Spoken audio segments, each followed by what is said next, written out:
All right, welcome back. We are going to talk about the executive branch. Executive branch is the constitutional term really that usually refers to the President of the United States. It also refers to the Vice President. He also is part of the executive branch, but really people typically think of it as being the President. I don't want to underplay what the Vice President does. He can be an important person, but he really does whatever the President wants the Vice President to do. Sometimes he goes to official functions overseas and in other countries the President can't make it to. Other times the President might give the Vice President some kind of study or something to look into or some project, but really the executive branch typically comes down to the President of the United States.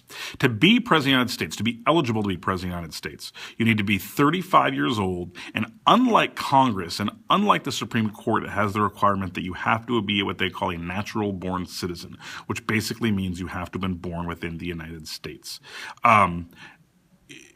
In the executive branch, your job is really to enforce or to execute the law.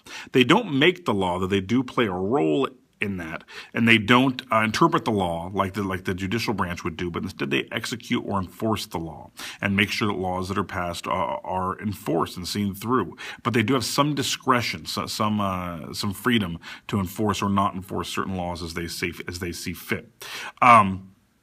The other big role of the executive branch, the president, is foreign policy, to make allies, to make treaties, to forge alliances, that sort of a thing. In terms of the lawmaking process, now again, Congress makes law. But after Congress makes a law, the president gets the option to either sign it into law or to veto it. And veto it means he doesn't like it, or she someday doesn't like it. Okay? And if the president vetoes a law, then it goes back to Congress, and instead of getting a simple majority in both houses, they have to now get a 2/3 majority to override the president's veto. When you're elected President of the United States, you get a 4-year term.